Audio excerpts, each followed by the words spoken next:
خانہ کعبہ کوئی مورتی نہیں ہے. اگر وہ مورتی ہوتی تو اس کی آنکھیں ہوتی, کوئی شکل ہوتی, کوئی ناک ہوتی, تو وہ مورتی نہیں ہے, وہ ڈائریکشن ہے ہماری, وہ قبلہ ہے.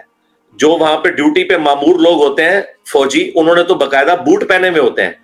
حتیم کعبہ میں جو کعبے کا حصہ ہے وہ سائڈ پہ جو چھوٹی سی دیوار ہے وہ بھی خانہ کعبہ کا حصہ ہے, اسی لیے طواف اس کے باہر سے ہوتا ہے. اس میں جن فوجیوں کی ڈیوٹی لگی ہوتی ہے انہوں نے اتنے بڑے بڑے بوٹ پہنے ہوتے ہیں. اور یہ اتنا یونیورسل ٹروتھ ہے کہ دنیا کے کسی بھی مسلمان کو پوچھ لیں کہ یہ جو کعبہ ہے کیا یہ اللہ کی مورتی آپ نے بنائی ہوئی ہے, کیا یہ اللہ ہے, وہ کہیں گے یہ تو پتھروں کی ایک عمارت ہے. ہم مسلمان کعبے کے آگے تو جھکتے ہی نہیں ہیں, ادروائز تو پھر ہر شخص اپنے گھر میں اپنی مسجد میں سجدہ کرنے سے پہلے کعبے کا ماڈل سامنے رکھتا. آج تک آپ نے کسی مسلمان کو دیکھا ہے کہ وہ کعبے کا ماڈل سامنے رکھ کے اسے سجدہ کرے؟ نیکسٹ علی بھائی ہمارے ساتھ انیس شاہد بھائی ہیں. جی بھائی اپنا کیمرہ آن کریں اور مائک آن میوٹ کریں. کہاں سے آپ سوال کریں اپنا؟ السلام علیکم علی بھائی.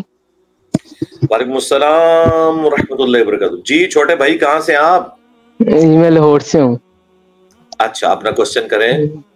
جی میرا کوشچن یہ ہے کہ جیسے ایک ہندو ہوتے ہیں, وہ جو مورتی ہوتی ہے ان کی, ان کو بھگوان کہتے ہیں, وہ کہتے ہیں جو ہماری جو گوڈ ہے کرشنا, تو یہ مورتی ہمارا وسیلہ ہے ان کے, ہم عبادت جو کرتے ہیں وہ یہ ہمارا وسیلہ ہے ادھر تک ان کی بات پہنچانے تک, تو وہ انہی کو سجدہ کرتے ہیں. تو ہم بھی تو بھی خانہ کعبہ کو سجدہ کرتے ہیں ہم, لیکن ہمارا اللہ تعالیٰ کو ہم جیسے جو بھی ہے کرتے ہیں اللہ تعالیٰ کو ہی ہیں, لیکن سجدہ ہم خانہ کعبہ کو کرتے ہیں. پھر ہمارے ہندوؤں میں فرق کیا رہا؟ جی زمین آسمان کا فرق ہے. اس کے لیے آپ نے اسٹریم سے فارغ ہونے کے بعد میری ویڈیو دیکھنی ہے. اس ٹاپک کا عنوان ہے کیا خانہ کعبہ بھی بت ہے, کیا خانہ کعبہ بھی بت ہے. ٹھیک ہے, تو میں نے اس کے اوپر بات کی ہوئی ہے. سب سے پہلی بات یہ ہے کہ خانہ کعبہ کوئی مورتی نہیں ہے. اگر وہ مورتی ہوتی تو اس کی آنکھیں ہوتی, کوئی شکل ہوتی, کوئی ناک ہوتی, تو وہ مورتی نہیں ہے, وہ ڈائریکشن ہے ہماری, وہ قبلہ ہے. اس سے بڑی بات اگر وہ ہماری مورتی ہوتی تو خانہ کعبہ کے اوپر تو مسلمان نہ چڑھتے. مسلمان اس کے اوپر چڑھتے ہیں اور غلاف کعبہ چینج کرنے کے لیے کرین سے اس کی چھت کے اوپر سوار ہوتے ہیں. اگر یہ مورتی ہوتی تو کوئی بھی اسے اپنے پاؤں کے نیچے نہ روندتا. مسلمان اپنے پاؤں کے نیچے اسے روندتے ہیں, رسپیکٹ تو پھر ختم ہو گئی نا. اس سے بڑی بات جو وہاں پہ ڈیوٹی پہ مامور لوگ ہوتے ہیں فوجی, انہوں نے تو باقاعدہ بوٹ پہنے ہوئے ہوتے ہیں. حتیم کعبہ میں جو کعبے کا حصہ ہے وہ سائڈ پہ جو چھوٹی سی دیوار ہے وہ بھی خانہ کعبہ کا حصہ ہے, اسی لیے طواف اس کے باہر سے ہوتا ہے. اس میں جن فوجیوں کی ڈیوٹی لگی ہوتی ہے انہوں نے اتنے بڑے بڑے بوٹ پہنے ہوتے ہیں. تو کوئی اپنی مورتی کے سر کے اوپر بوٹ رکھ کے تو سوار نہیں ہوگا. یہ اس بات کا ثبوت ہے کہ وہ ڈائریکشن کے طور پر ہے, اسے کوئی سجدہ نہیں کرتا. اگر اسے کوئی سجدہ کرتا ہوتا تو کعبے کی دیوار کے اوپر جا کے کوئی سر رکھتا, تو اسے تو کوئی نہیں کر رہا.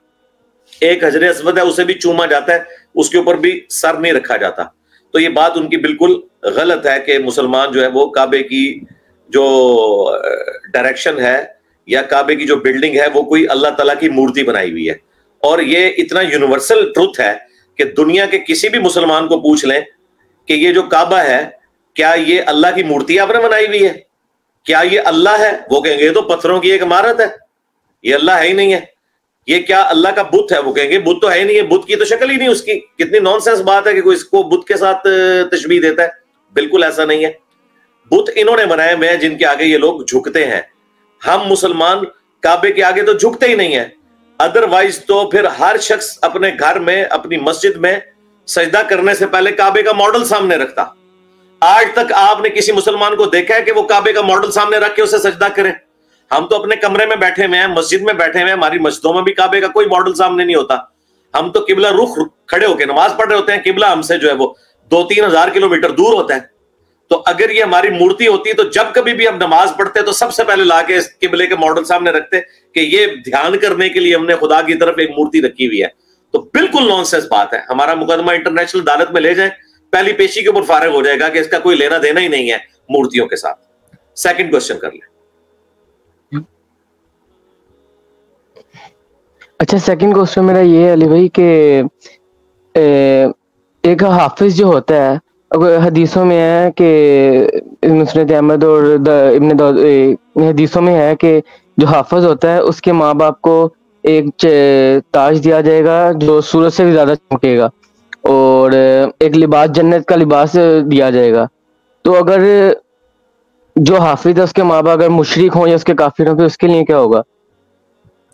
پہلی بات ہے یہ حدیث اس طرح نہیں ہے جو آپ بیان کر رہے ہیں. یہ حدیث ابو داؤد کے اندر موجود ہے، جی مسند احمد میں بھی ہے، اور اس کی صحیح سند المستدرک للحاکم کے اندر ہے کہ وہ حافظ قرآن جس نے قرآن کے حلال کو حلال اور حرام کو حرام جانا اور اس کے مطابق عمل کیا. یہ جو پاکستان میں جو تھوک کے حساب سے ہزاروں لاکھوں کی تعداد میں حفاظ پھر رہے ہیں، ان کے لیے کوئی فضیلت نہیں آئی ہے. جو صرف رمضان کے مہینے میں داڑھی بڑھا کے اور تراویح کا پیسہ جمع کر کے پھر دنیا داری میں پڑ جاتے ہیں، اور وہ شیطنت پہ مبنی کام کرتے ہیں کہ عام آدمی سوچ بھی نہیں سکتا.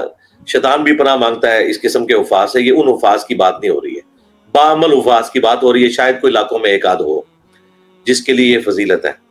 اب رہا اگر اس کے ماں باپ مشرک ہیں تو وہ قرآن میں تو فیصلہ ہو چکا ہے کہ اگر ماں باپ مشرک ہیں تو انہیں کوئی فضیلت نہیں پہنچے گی. حضرت نوح علیہ السلام کا بیٹا مشرک تھا، کافر تھا. سورہ ہود میں آیا کہ یہ تیرا اب بیٹا ہی نہیں رہا کیونکہ اس کے عقائد اور نظریات تمہارے والے نہیں ہیں. تو وہ رشتہ خود بخود اس اعتبار سے ختم ہو جاتا ہے.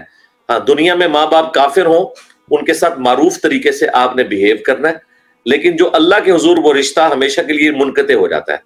بخاری مسلم میں حدیث ہے کہ کافر ماں باپ کی وراثت بھی اولاد کو نہیں ملے گی، اور کافر اولاد کی وراثت بھی ماں باپ کو نہیں ملے گی. یعنی بالکل اللہ کے حضور یہ رشتہ ختم ہو چکا ہوتا ہے.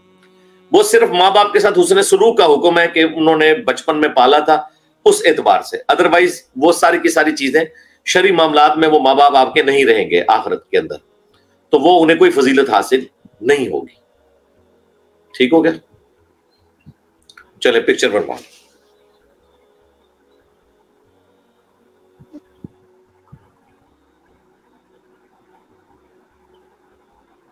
جزاک اللہ خیر. یہ فی مان اللہ.